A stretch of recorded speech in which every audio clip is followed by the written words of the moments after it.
మెదక్ జిల్లా కొల్చారం మండల కేంద్రంలో మండల బీఆర్ఎస్ అధ్యక్షులు గౌరీశంకర్ గుప్తా ఆధ్వర్యంలో నిర్వహించిన సమావేశంలో కొల్చారం మండల సర్పంచుల ఫోరం నూతన కార్యవర్గాన్ని ఏకగ్రీవంగా ఎన్నుకున్నారు.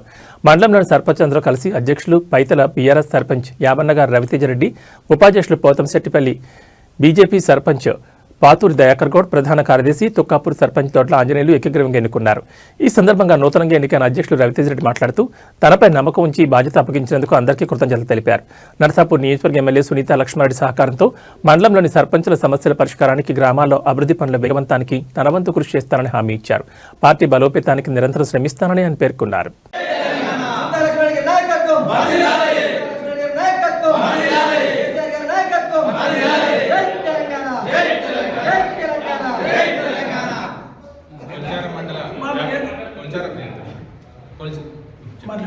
మా ప్రియతమ నాయకురాలు నరసాపూర్ నియోజకవర్గ శాసనసభ్యురాలు శ్రీమతి సునీత లక్ష్మారెడ్డి గారి ఆదేశానుసారం మరి మన కొల్చారం మండలానికి చెందినటువంటి సర్పంచుల ఫోరం అధ్యక్షునిగా మరి యాబన్న గారి రవితేజారెడ్డిని మరి కొల్చారం మండల సర్పంచులందరూ కూడా ఏకగ్రీవంగా ఎన్నుకోవడం జరిగింది. జై తెలంగాణ.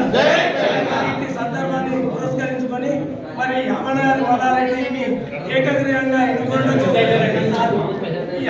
రవితేజారెడ్డిని ఏకగ్రీవంగా ఎన్నుకోవడానికి సహకరించిన సర్పంచులకు అందరికీ కూడా పేరు పేరున నమస్కారాలు తెలుపుతూ మరి సర్పంచుల ఫోరం ఉపాధ్యక్షునిగా మరి పోతంశెట్టిపల్లి మరి దయాకర్ గౌడ్ గారిని, మరి ప్రధాన కార్యదర్శిగా తుక్కాపూర్ ఆంజనేయులు గారిని ఏకగ్రీవంగా ఎన్నుకోవడం జరిగింది.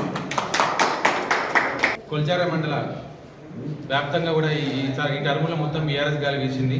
మనం 13 నుంచి 14 వరకు కూడా బీఆర్ఎస్ పార్టీ సర్పంచులు కైవసం చేసుకోవడం జరిగింది. అలాగే పోతంశెట్టిపల్లి కూడా మన దయాకర్ రావుడు గెలవడం జరిగింది.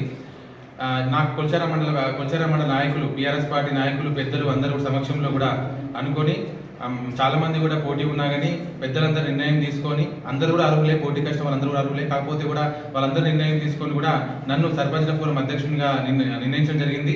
వాళ్ళ నమ్మకాన్ని నేను 100% నిలబెట్టుకుంటాను. పార్టీ కోసం, అలాగే సర్పంచ్లకు ఎటువంటి ప్రాబ్లమ్స్ ఉన్నా, ఏమన్నా సర్పంచ్ హక్కుల కోసం ఎటువంటి ప్రాబ్లమ్స్ ఉన్నా కానీ వాళ్ళతో పాటు తోడుగా ఉంటాను.